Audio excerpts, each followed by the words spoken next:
Hello, friends. It's me again, Tillery Timmons-Sims, here in the Jackalope Creative Studio once again. And today on our episode of Conservation Stories, we have with us Laura Sill. Laura has become a very important person in my life because she helps bring me AmeriCorps people. And people are like, now what is AmeriCorps? So Laura, give us a little bit about you and where you are, because you're actually in Canyon at West Texas A&M. And Sure.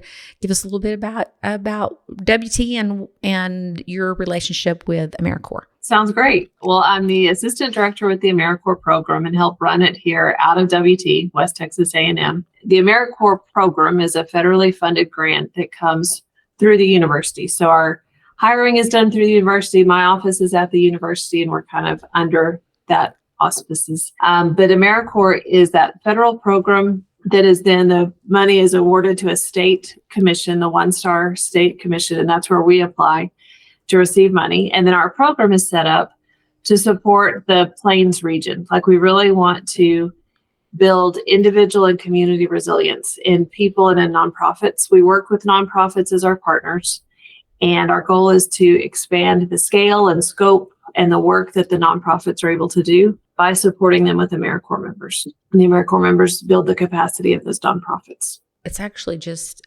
amazing. And one of the things that when I'm talking to people about it, the way I like to explain it, it's like a lot of nonprofits are feeling needs that the federal government would have to step in and fill.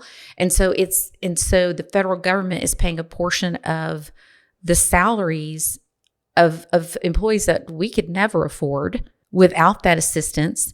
And then the government is actually then saving money because organizations like ours are meeting needs that the federal government doesn't no longer have to need, especially when you think about these people working in food banks and all kinds of places. Yeah, exactly. And we're, our focus areas, where our members are working is health and wellness and land stewardship, economic opportunity, and education. So they are all places that are focused towards the common good. And so there is a portion of that federal money, or the federal money that we get pays a portion of what our AmeriCorps members earn, which is a good thing to remember too. So AmeriCorps members are doing public service, but they're paid for it.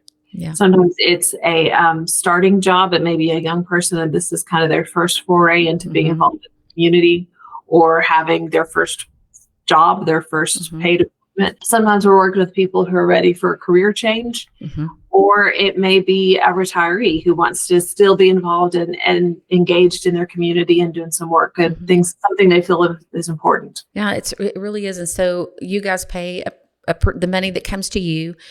This is what I love as a nonprofit, is like, it's extra work for me to like, now I've got to do payroll. Now I need to do the taxes. Now I need to do, and so when you're already stretched at capacity and then you bring somebody on that you're really, and in some cases you may be training them completely, you know what I mean? So then is it helpful or is it not helpful? Well, in our situation, it has been 100% helpful every time.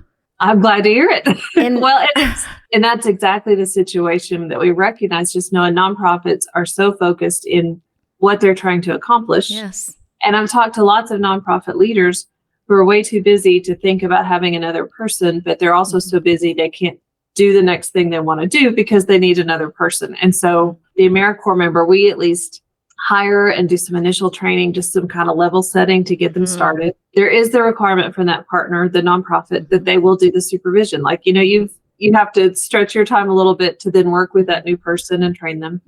But then we really hope the value add is a lot more. We're hoping that absolutely. AmeriCorps member is adding so much to the organization Right. that the person couldn't have done alone.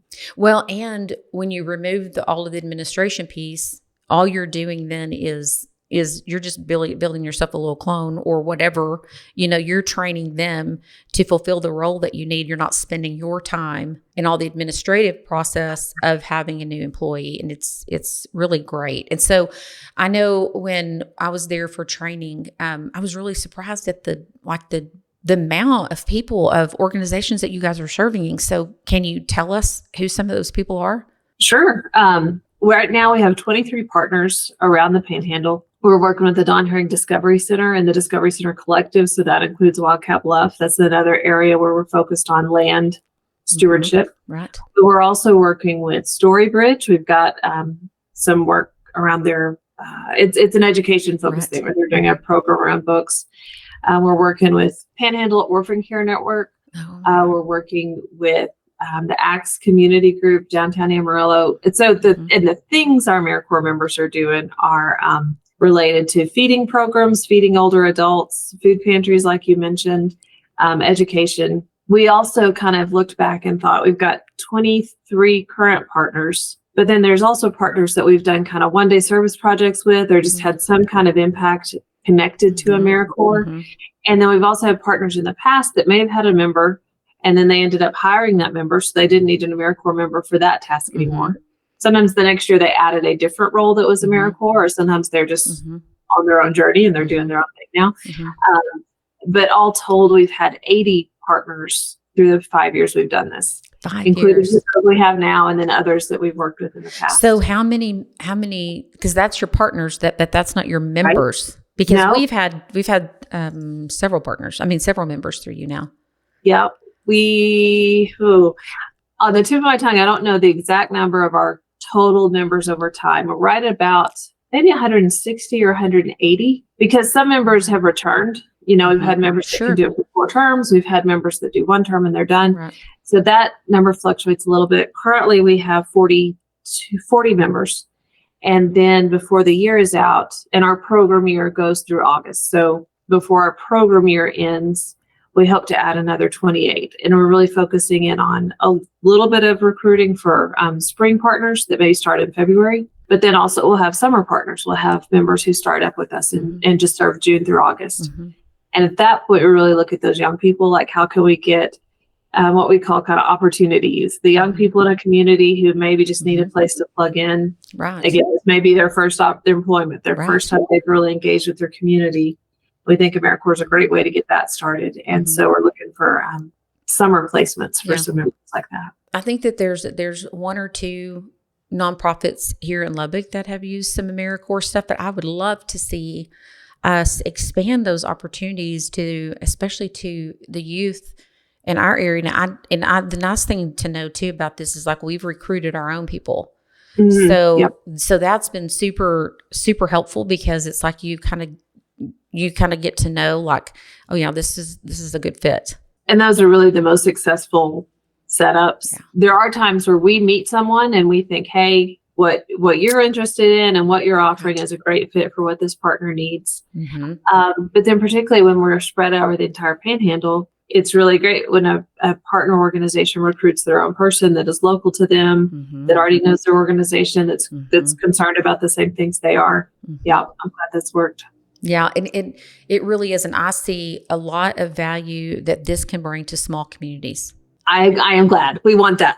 That to me, because, these aren't like, these are not your top paying jobs. Right. This is not what you want to do forever. Right. Because you're not making that kind of money.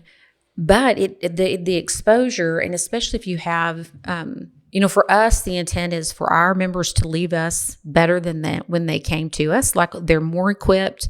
We've provided them with opportunities to get certified for different things. What are your goals? What can we pick for you to focus on? Last gal left with some Excel certifications, and so how can we beef up your resume so when you leave here, it's not just the work that you've done, but you have other actual things to put on your resume. Yeah, I to me, it is to think of it as simply a capacity for that nonprofit would be short-sighted in my mind, because I think of it as a capacity for me now, and I'm creating a workforce capacity for this person to go into next. And I can tell you, like, this worked perfectly. And I know we have had this discussion, but like, our last member is now working for my husband and I have a land and mineral management company. And I identified, I was like, man, this gal would be so good. Like, she's such a detail oriented person,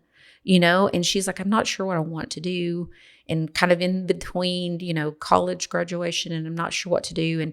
And so she just went right from us, from working with AmeriCorps. And as soon as she just went right into working with with us, and she's fabulous. That's wonderful. Well, and really that's gold star, being an AmeriCorps supervisor on that one. And that's what we want is like I can see the supervisor is invested in the AmeriCorps members development. Yes. And what they want to do next. And again, like, and you've had people who are kind of college students or kind of those young professionals, but even, there may be older adults, but they still want that feedback or encouragement or how can they give to their community? Like there's always something to build there. Yeah.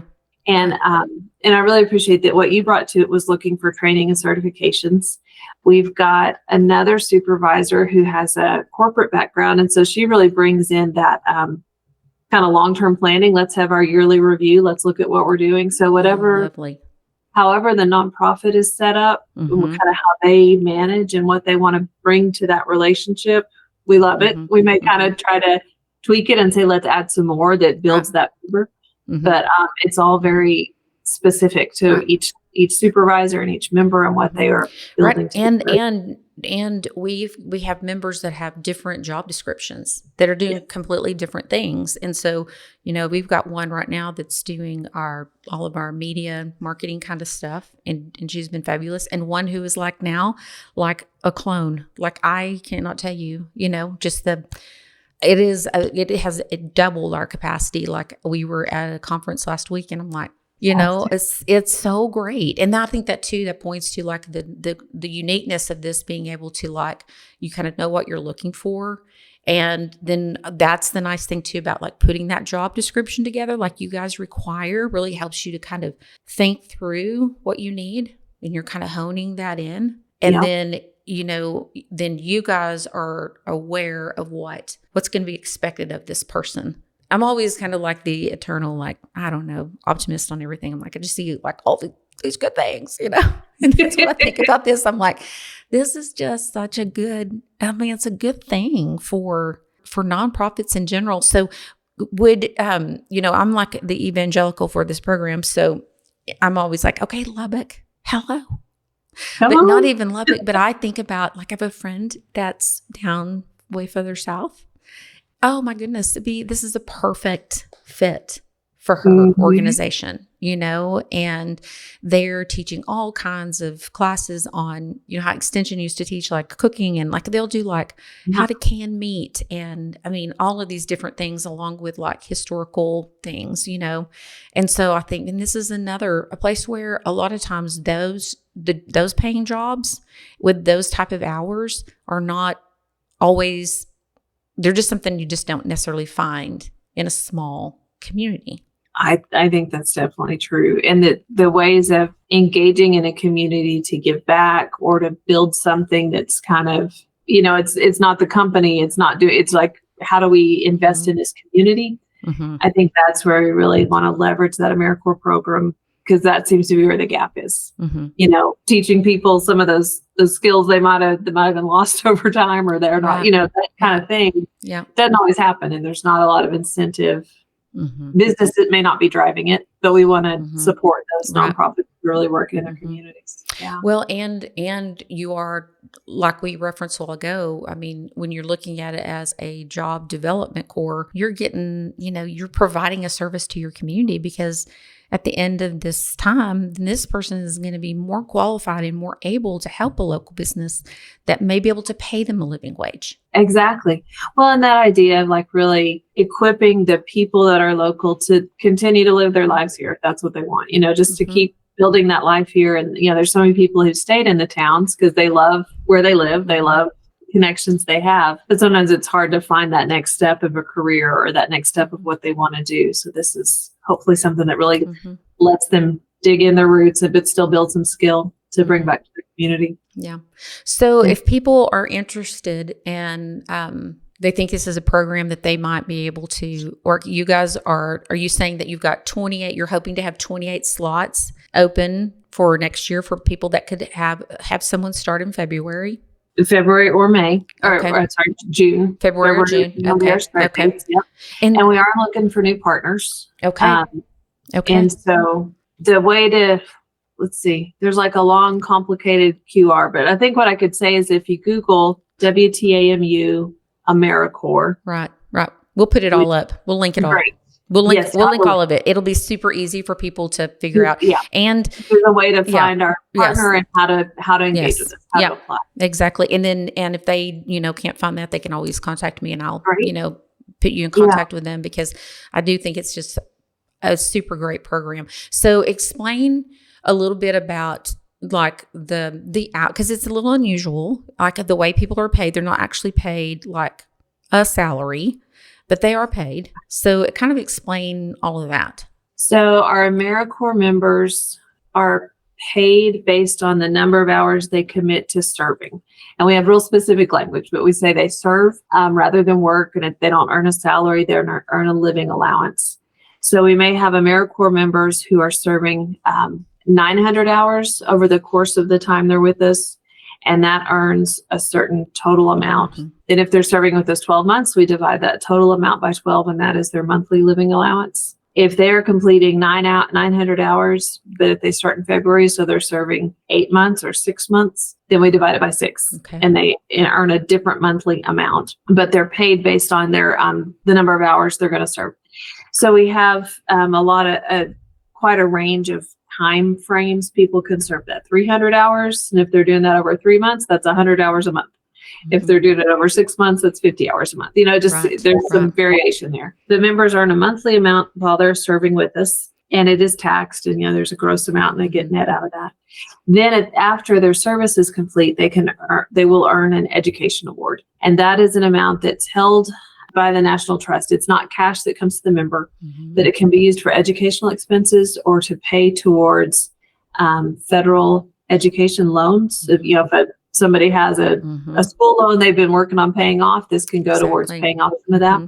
Yeah. And that money can be dispersed to an institution that'll take FAFSA. So it could be somebody coming to WT, they release their money through the trust to WT, that pays their fee bill. It could also be someone going to a local community college and maybe not doing a degree. They're not degree seeking, but there's just a course they want to take. Their education award can go towards paying for that. So it could be continuing ed kind of credit, just kind of whatever somebody's interested in. That's really good to know. So because we've never really gotten to this stage of it, really, just because of some of the disruption that's happened, in the last few months. But would that be something that, like, say I have a member now that wants to take a certain course, audit a certain course or whatever, then they can request those funds now. Do they pay that? And then, how does that work? Usually, sometimes the timing's a little off. So they don't, the money isn't available to the member until they finish their service. Right. So if they're with us now, they'll exit in August. Usually 2 to 3 weeks after they exit, that money shows up in their AmeriCorps account. Okay. Then they just release it out to the university that they're paying towards. Okay.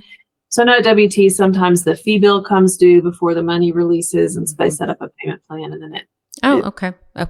Yeah. Okay. That's interesting. Well, that's actually something that I need to make sure that our members know, and they get that educational award is based on how many hours they serve also. Right. If they're that 900-hour member or the 450-hour member, that'll determine. And it's not anything to sneeze at either. That whole 900-hour, that's a chunk of change. So the 900 hours is a half-time member, and the person is earning the equivalent of a half of a Pell Grant that year. So I think the current Pell is around $7,000, so that 900-hour member will earn around $3,500. Yeah, it's really is a great opportunity. It might not fit in every situation, but certainly it has fit in our situation, and I can see where it would be beneficial in a lot of other situations as well. I think so too. So that's really cool. So what do you feel like is one of the most unique things one of your AmeriCorps members has done? We have a member right now who's on our Amarillo TV station every week with one of the Wild West wildlife rehab animals. And he goes out as an animal ambassador and talks about that animal of the week. And, he's a great member. And this is kind of a whole new experience in public speaking for him. It has been, again, development for him. And the challenge of getting up to be in a studio before 7 a.m. Yeah, with an animal. With an animal. Wow. We have Several amazing. members are doing things like developing marketing campaigns or outreach programs. In the past, we had a member develop a volunteer training manual because an organization, Right. nonprofits Yes. have lots of volunteers coming in, but you also have to stop and train the volunteers when they show up. And Right. so Yeah. that was a good role for Yeah. AmeriCorps. That's awesome. So I'm just to give people an idea of like what is the need that you have, and I think that's been helpful to me is to be able to visit with you one-on-one and really think through what is the most helpful thing, Yeah. and I feel like as we've kind of walked through, I'm trying to think, like I feel like we're definitely we're on our second crew with you. Mhm. So we've already gone through like a year, maybe I can't remember if we started. Yeah, I think we've gone through a year. But yeah, so what I think, like understanding, it's helped me to clarify what I need and what will be the most helpful, and to really then think like specifically about how many hours is that really going to require, and is because that's something that you guys have. You have specific slots that have specific, so you might not have a 900, like by the time, like if I say, hey, I want two more members in February, there might not be a 2 full-time slots left or 2 900 half-time slots. Those slots get full because you have a kind of a slate of different hours available. Right. When we apply for the grant, we write in how many of each slot we will have. Now we can convert that and we can do some behind the scenes magic, but we can't change our overall numbers. So sometimes that limits us on what kind of conversions we can do. And I like that you point out, like, because our online partner application, asks an organization, tell us, what is your mission? What do you envision this AmeriCorps member doing? How would having an AmeriCorps member help what you're trying to accomplish? And we use that to try to hone in on what will the AmeriCorps member do. And then a lot of times I'll come back, if we've interviewed somebody and they say, well, I can only work Thursdays and Fridays, then I have to make sure that gives them enough hours to complete their total hours. There's some back and forth trying to make sure everybody's needs are met, the organization. Well, and I think another beneficial thing for the nonprofit is, so often, like, we at nonprofits are new to this realm of managing employees, or we've always been doing it all of ourselves and we've never had anybody. So to have that backup of having you guys who've interviewed hundreds of people, and then to be able to give, because I've always appreciated the feedback, like, hey, I had this interview and this is a good candidate, and that I think is helpful too, because that is helping that nonprofit leader also with training. I appreciate that. I had a nonprofit, a supervisor recently tell me, and I appreciate this because I always feel like maybe we're requiring too much or we're pushing our supervisors out of their comfort zone, but we ask that our supervisors meet with their member 30 minutes a week, just about. And that's to kind of direct their time and then to have that check-in and to check on their goals and all that kind of thing. She told me that by doing that, it really had benefited their organization and kind of got her more in the mindset also of, we're not just checking boxes and getting things done. I'm involved in the development of this person. And also that contributes to what they're bringing to our organization as a whole. Like, she just really talked through the impact of what that did in their organization. It was good to hear that all that works together. We're requiring you the 30 minutes, but it's building into what you're doing with the member and helping.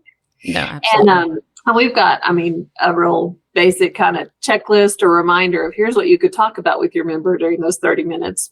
But I know sometimes our supervisors may not have ever had people managing experience before. So we just try to give a real basic, here's what you can do with that member and here's how to talk through problems or those kind of things.